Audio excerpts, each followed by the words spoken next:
Every story of occupation needs someone who opens the door. A conqueror does not always force their way in alone. Sometimes they are invited. And in the Half-Life universe, the man who held that door open, who smiled while doing it, and then convinced himself he had done the right thing, was Dr. Wallace Breen. He is the most hated man on Earth and the most complicated. Before any of that, he was simply an administrator, a scientist and bureaucrat who had climbed to the top of one of the most secretive, most powerful research institutions on the planet, the Black Mesa Research Facility, buried deep inside a mesa in New Mexico. Dr. Wallace Breen was Black Mesa's administrator during the Black Mesa Incident. That title, administrator, was how his own staff referred to him. And notably, they said it with a particular edge. Not with warmth, not with admiration, with a kind of thinly veiled disdain that accumulates over years of working under someone who sees people primarily as instruments of his own ambitions. What kind of man was Breen before the world changed? He was intelligent, genuinely, formidably so. He understood science, he understood people, and perhaps most dangerously, he understood how institutions work and how to position himself within them. He was the kind of person who always seemed to be calculating, even in casual moments. His colleagues knew it, his subordinates sensed it, and when he gave an order, it came dressed in the language of reason and progress, even when the thing being ordered was neither reasonable nor safe.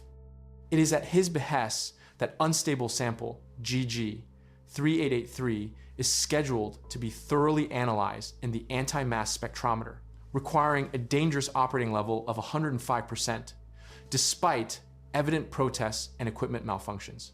That detail is worth sitting with. The sample that caused the resonance cascade, the experiment that tore open the boundary between Earth and Zen, was pushed through at an unsafe level because Breen wanted it done. The protests were registered, the warnings were made, and the administrator overruled them all. Whether he knew exactly what would follow is one of the great unanswered questions of the Half-Life universe. What is certain is that the disaster that unfolded wasn't a random accident. It had Breen's fingerprints on the conditions that made it possible. The resonance cascade changed everything. The facility collapsed into chaos. Alien creatures poured through dimensional tears. The military arrived not to rescue survivors, but to silence them. Black Mesa burned from the inside out. And somewhere in all of that, Breen, the administrator who had ordered the experiment, survived. What followed was the portal storm period. The dimensional wounds torn open by the cascade didn't close, they spread. Zen wildlife appeared across the Earth's surface, tearing through infrastructure and forcing populations into cities for protection. Governments were already weakened and reeling when the situation became something none of them had ever prepared for. The Combine manipulated the tear in space-time, widening it to allow access to Earth from their dimension. When sufficiently wide enough, the Combine launched an invasion in force. The same breach that had released headcrabs and vortigaunts into the world had, on a much larger scale, acted as a signal flare, and the Combine, a vast interdimensional empire that had already consumed countless worlds, followed it directly to Earth. What came next was not a war in any meaningful sense. It was a demonstration. The war itself ended long before it ever really began.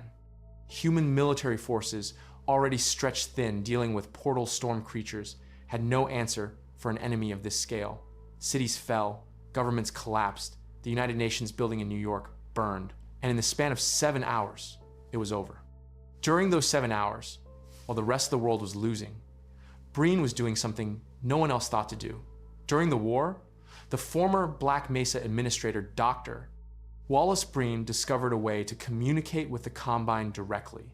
The United Nations then authorized Breen to negotiate a peace with the invading extraterrestrial empire by any means necessary. How Breen established that communication is never fully explained. What matters is that he did, and that the United Nations, with no other options left, gave him blanket authority to end the war however he could. It was a moment of desperation, masquerading as diplomacy. This resulted in an unconditional surrender from the UN on behalf of all nations and peoples. Breen received widespread criticism, with several professionals accusing him of betraying humankind and noting that the treaty established humanity as vassals. In one of his first public appearances, Breen acknowledged his detractors and stated that he took the only possible course of action. And here is where the tragedy of Breen begins, because in a purely technical sense, he may not have been entirely wrong. The Combine would not have stopped. There was no military solution available, no strategy that could have worked against a force of that scale. The surrender did preserve a portion of humanity. People continued to exist. The species survived. But at what cost? The Combine didn't leave after accepting the surrender.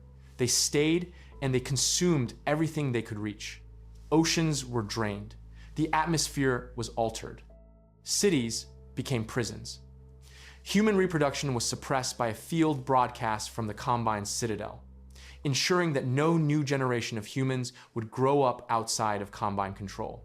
People were taken from their lives and fed into processing centers, Nova Prospect, where memories were erased and bodies were surgically transformed into soldiers and slave labor. The world that Breen had saved became something that barely deserved the word civilization. Dr. Breen worked with the Combine to produce transhumans, mostly in the form of Combine soldiers. He didn't just accept the occupation, he participated in its architecture. He helped design the system that turned his own species into the Combine's tools. For all of this, Breen was rewarded.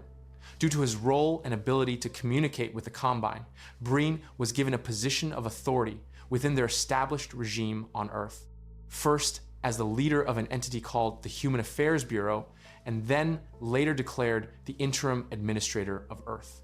He moved into the citadel of City 17, a colossal alien tower that the Combine had raised as their headquarters, and set himself up in an office at the very top, with a view over a city that now existed entirely under his jurisdiction. From this position, Breen became the face of the occupation. Not the true power that rested with the Combine advisors, the grotesque, slug-like creatures who constituted the Empire's ruling intelligence and to whom Breen reported like a subordinate, but the visible face, the human face. The face that looked out from screens across City 17 and spoke to the population in a language they could understand. These broadcasts, the Breencasts, were exercises in manipulation so polished they bordered on performance. Breen addressed citizens as though he were a benevolent teacher, guiding confused children toward a truth they weren't yet capable of grasping on their own. He referred to the Combine as our benefactors. He framed the reproductive suppression field, the thing preventing all of humanity from having children, as a step toward immortality, a gift rather than a violation. He spoke of compliance as wisdom and resistance as ignorance. The cruelty of it was how reasonable he managed to sound. Behind closed doors, however, the performance had cracks. Breen is shown to be a narcissist who is envious of Gordon Freeman's scientific achievements, with Breen's overall dialogue and actions showing that while he believes the Combine are a threat to humanity, he merely cares about saving humanity to ensure his own scientific legacy. The grand civilizational rhetoric was real to some extent. Breen did genuinely believe in the framework he had constructed, but underneath it was something much smaller and much more personal. He wanted to matter. He wanted to be remembered as the man who had shepherded humanity through its most dangerous passage.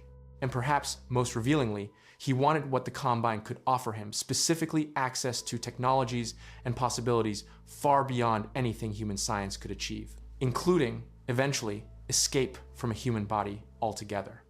Nearly 2 decades after the surrender, everything Breen had built began to fracture. Gordon Freeman returned, pulled out of stasis, and set loose in City 17. What followed was not a military campaign in any organized sense. It was one man moving through the machinery of occupation, and somehow that was enough to make the entire system shudder. Resistance fighters who had been operating in the shadows for years found themselves inspired and coordinated around Freeman's impossible momentum. And Breen, watching all of it from his screens, understood exactly what it meant. His broadcasts began to shift. The paternal warmth gave way to something sharper. He addressed Freeman directly through the Citadel's communication systems, not calmly, but with an urgency that revealed how much he needed people to stop fighting. His messages became increasingly desperate when the Combine began to view even him with suspicion, and he was even heard berating the Overwatch for their repeated failures to apprehend Freeman. This is the moment where Breen's architecture begins to collapse from the inside. He had always understood his position as precarious, a human puppet operating within an empire that had no particular reason to keep him once he stopped being useful. And now, with the resistance gaining ground and the Combine growing impatient, that precariousness became something close to terror. His response was to double down on control. He ordered the headcrab bombardment of Ravenholm, the civilian settlement that had become a resistance outpost, knowing full well what those shells would do to the people inside.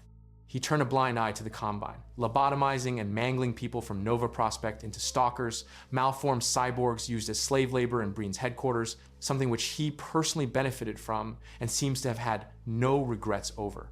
He manipulated a scientist named Judith Mossman into becoming a spy embedded within the resistance, using her feelings and her need for approval against her. None of it worked. Freeman kept moving. When the resistance uprising reached the Citadel itself, when Gordon Freeman fought through the building Breen had made his home, floor by floor, Breen's composure finally broke completely.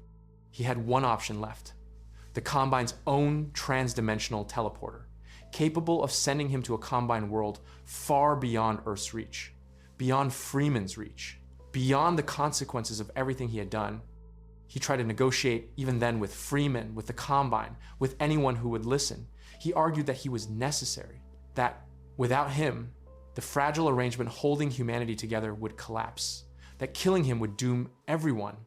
It was the same argument he had been making since the surrender, dressed in different clothes.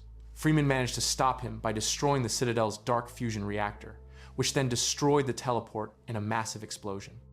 After the reactor was destroyed, the platform Breen was seen riding up to the portal collapsed, and he was seen falling to his apparent death. His last words being, "You need me." Whether he survived the fall is something the Half-Life universe has never definitively answered. In Mark Laidlaw's intended continuation of the story, Breen was originally set to return reportedly in a state that could only be described as grotesque, having been partially transformed or transferred by the Combine into something no longer fully human, something that hated its own existence and had long since stopped taking any pleasure from the power he had once held. A man who had wanted to transcend humanity through the Combine's science and discovered that what the Combine offered was not transcendence, but consumption. It would have been a fitting end for the logic of his entire story. Breen had always viewed humanity as something to be managed and upgraded, always thought in terms of what the species could become rather than what it was. And the thing waiting at the end of that philosophy, the destination of that reasoning, taken to its conclusion, was not elevation, it was erasure. The question that hangs over Wallace Breen's entire story is the one he himself would have wanted people to debate. Was he a villain or a pragmatist? A traitor or the only person willing to make an impossible choice?